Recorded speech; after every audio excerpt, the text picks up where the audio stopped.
राधा वल्लभ श्री हरिवंश प्यारे भक्तों, कैसे हैं आप सब। आई होप आप सब बहुत अच्छे होंगे। स्वागत है आपका मेरे और श्री जी के इस चैनल में। भक्तों, आज मैं आपको ना एक ऐसी कथा सुनाने वाली हूँ, एक ऐसे भक्त के विषय में बताने वाली हूँ जिनकी कथा सुनने के बाद आपका हृदय भी भक्ति से गदगद हो जाएगा और आपको भी लगेगा कि हमें भी ठाकुर जी के साथ ऐसा ही प्रेम करना चाहिए। भक्तों, कल मैं भक्तमाल जी का पाठ कर रही थी। उसमें मुझे एक ऐसा चरित्र मिला जिस चरित्र को मैंने पढ़ा और उस कथा को पढ़ने के बाद मुझे हृदय से ऐसा अनुभव हुआ कि मुझे आप लोगों के साथ ये ज़रूर शेयर करना चाहिए कि हमें भी अपने ठाकुर जी के साथ कैसी भक्ति करनी चाहिए। भक्त तो हम सब हैं प्रभु। भक्तों, कोई प्रभु का छोटा भक्त है, कोई बड़ा भक्त है, किसी के हृदय में थोड़ा प्रेम है, किसी के हृदय में ज़्यादा प्रेम है। परंतु भक्ति का ना सब कोई नियम नहीं होता है, भक्ति प्रेम से होती है। यही मुझे मिला कल उस कथा को पढ़ने से। आज मैं बात कर रही हूँ संत धन्ना जाट जी की। बहुत सारे भक्तों ने सुना होगा, जो धन्ना जाट जी थे वो एक ऐसे भक्त थे कि वो ठाकुर जी से बहुत प्रेम करते थे। तो आइए मैं बताती हूँ धन्ना जाट जी के विषय में आपको पूरी कथा। एक बार बचपन में धन्ना जाट जी अपने माता पिता के साथ रहते थे, तो उनके संत नगर में एक कथा हुई। तो वहाँ एक संत भगवान पधारे। जो संत भगवान पधारे थे तो वो एक अपने शालीग्राम जी की सेवा किया करते थे और वो कथा करने आए थे। तो घर में जब कोई आता है तो बालकों को होता है, बड़ा अच्छे से इंटरेस्ट लेते हैं, देखते हैं उनको। तो वो जो सब संत भगवान जो उनके यहाँ रुके हुए थे, जब वो अपने ठाकुर जी का स्नान करते थे, उनको श्रृंगार करते थे, भोग लगाते थे, ये सब धन्ना जाट एक साइड बैठे बैठे सदैव देखते रहते थे। उनके मन में भी ऐसा हुआ कि मैं भी ये करूं। धीरे धीरे वो संत भगवान के साथ ज़्यादा समय बिताने लगे और उनको भी बड़ा सेवा से प्रेम हो गया। जब उनको सेवा से प्रेम हो गया भक्तों, तो अब 7 दिन की उनके नगर में कथा थी, जो संत भगवान आए थे। अब उनके जाने का भी समय हो गया। इतने में धन्ना जाट जी को उनके ठाकुर जी से बड़ा प्रेम स्टार्ट हो चुका था। लगभग उनके मन में भक्ति का बीज पड़ चुका था। जब वो संत भगवान जाने लगे वहाँ से, तो धन्ना जाट बहुत छोटे थे। वो जिद कर गए कि मुझे इनके ठाकुर जी चाहिए, संत भगवान के। अब तो पूरे नगर में ढिंढोरा पड़ गया। धन्ना जाट जी इतना रोए कि मुझे तो ये भगवान चाहिए, इनके शालीग्राम चाहिए, ठाकुर जी चाहिए। अब माता पिता ने बहुत समझाया, परिवार के लोगों ने बहुत समझाया, लेकिन धन्ना जाट जी कहाँ मानने वाले थे, क्योंकि वो बहुत छोटे थे और बालक जब हट करे तो बालक तो नहीं सुनता है भक्तों। संत भगवान ने एक युक्ति लगाई। संत भगवान के पास एक पत्थर था, जिससे भांग बटने वाला जो पत्थर होता है। उन्होंने अपने सिंहासन पे उस बड़े से पत्थर को रख दिया और जो उनके शालीग्राम जी थे, जो ठाकुर जी थे, उनको उन्होंने नीचे रख दिया और उन्होंने धन्ना जाट जी को दिखाया। बोले, ये देखो, ये बड़े वाले ठाकुर जी चाहिए, छोटे वाले चाहिए। धन्ना जाट जी बालक स्वभाव के कारण बोले, मैंने तो बड़ा वाले ठाकुर जी चाहिए मुझे तो। अब उन्होंने इस युक्ति से उनको वो पत्थर, जो भांग बटने वाला पत्थर है भक्तों, वो उन्होंने धन्ना जाट जी को दे दिया और अपने शालीग्राम जी लेके वहाँ से चले गए। परिवार के लोग भी बहुत प्रसन्न हुए कि वाह, संत भगवान ने क्या युक्ति लगाई। अब सबको यही लगा कि बच्चा है, बच्चे को वो पत्थर दे दिया, अब वो शांत हो गए। लेकिन ऐसा नहीं था। धन्ना जाट जी के मन में जो ठाकुर जी की भक्ति का बीज बढ़ चुका था भक्तों, वो वहीं से शुरुआत हो गई थी। उन्हें क्या पता था कि एक नई कहानी अब शुरू होने वाली है यहाँ से। तो धीरे धीरे वो सेवा करने लगे। अब उन्होंने अपनी माता से कहा, जब संत भगवान चले गए तो उन्होंने बस ये पूछा था संत भगवान से कि इनकी सेवा कैसे करनी है। तो संत भगवान उनको ये बोल के गए कि इनको नहलाना, वो चरणामृत ले लेना, और जब ये कुछ खा लें तभी तुम प्रसादी तुम पा लेना। अब इस बात को उन्होंने बांध लिया।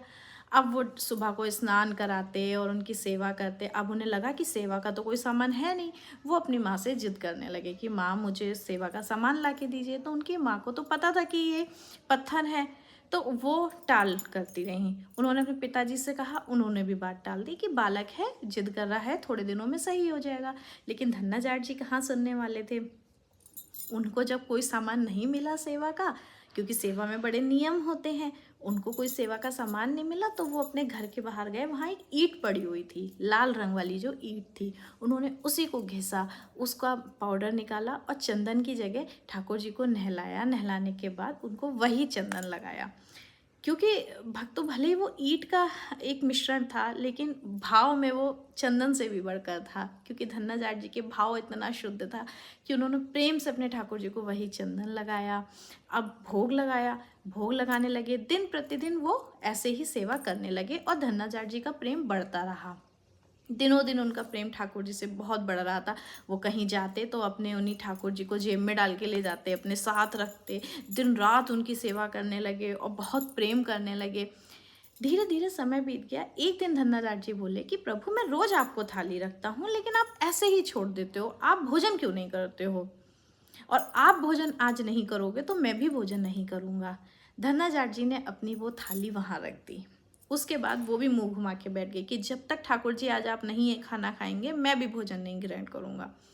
अब भगवान अपने भक्त को कभी निराश नहीं देख सकते, दुखी नहीं देख सकते। ये हमारे प्रिय लालजू का एक स्वभाव है कि वो कभी भी अपने भक्त को परेशानी में, कष्ट में, दुखों में नहीं देख सकते। तुरंत दौड़े चले आते हैं हमारे लालजू।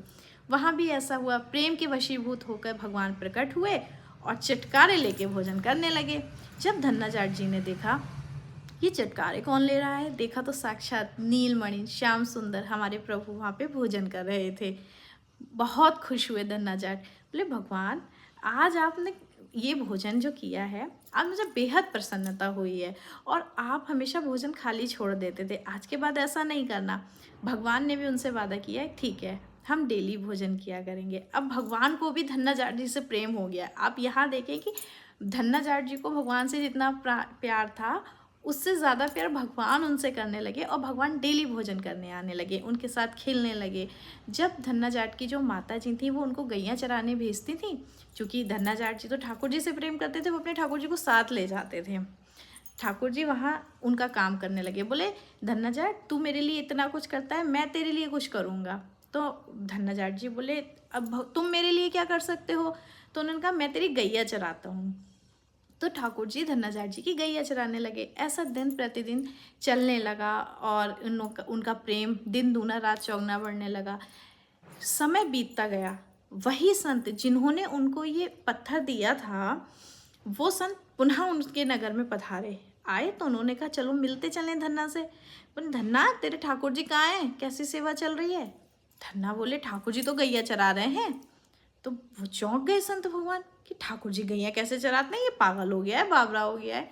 उन्होंने धन्ना जाट से कहा, धन्ना जाट जी ने उनको सारी कथा सुनाई कि कैसे ठाकुर जी उनकी गैया चराते हैं, कैसे वो भोग पवाते हैं, कैसे उनके साथ खेलते हैं। ये सारी बात उन्होंने संत भगवान को बताई। संत भगवान को विश्वास नहीं हुआ, बोले चल जरा मैं भी देखूं तेरे ठाकुर जी कहाँ गैया चरा रहे हैं। धन्ना जाट जी उनको अपने साथ ले गए। अब संत भगवान को तो ठाकुर जी दिख ही नहीं रहे थे और धन्ना जाट जी को ठाकुर जी दिख रहे थे। तो वहाँ पे उन्होंने कहा कि मुझे तो तेरे कोई ठाकुर नहीं दिख रहे हैं। धन्ना जाट जी बोले अभी रुको। धन्ना जाट जी ने भगवान से जाके प्रार्थना करी कि हे प्रभु आप इनको भी दर्शन दो ना। तो उन्होंने कहा मैं किसी को क्यों दर्शन दूँ, मैं तो सिर्फ तुझे दर्शन दूंगा। क्यों? तो क्योंकि तू मुझसे बहुत प्रेम करता है। उन्होंने कहा नहीं नहीं भगवान ऐसा नहीं करो, मुझे और आपको मिलवाने वाले भी तो यही गुरु जी हैं, इन्हीं ने तो मुझे आपको दिया था, तभी तो आज मैं और आप मिले हैं। भगवान जो थे वो धन्ना जाट जी के इस भाव पे रीझ गए, गुरु के प्रति ये भाव देखा। आज हम सबको भी अपने गुरु के प्रति यही भाव रखना चाहिए भक्तों। जब भगवान ने गुरु के प्रति धन्ना जाट जी का ऐसा भाव देखा, तुरंत भगवान प्रकट हो गए नीलमणि श्याम सुंदर लाल और उन्होंने संत भगवान को दर्शन दिए।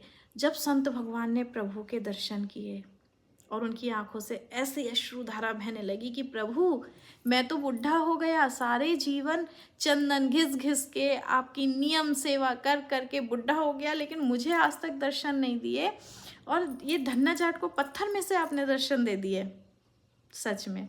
तो भगवान ने बताया कि वो तो सिर्फ प्रेम के वशीभूत हैं। हम सब लोग नियमों में बंध के पूजा करते हैं, लेकिन हम प्रेम के वशीभूत होकर पूजा नहीं करते हैं।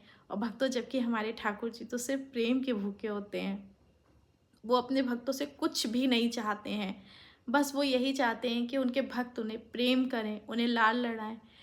यकीन मानिए भक्तों, जब आप एक कदम ठाकुर जी की तरफ बढ़ाते हैं ना, 1000 कदम ठाकुर जी आपकी ओर बढ़ाते हैं। ये मेरा अनुभव है, साक्षात मैं अपना अनुभव भी बता रही हूँ कि अगर आप ठाकुर जी की तरफ इतना सा भी कदम बढ़ाएंगे ना, ठाकुर जी आपका हाथ पकड़ के अपनी ओर बढ़ा लेंगे।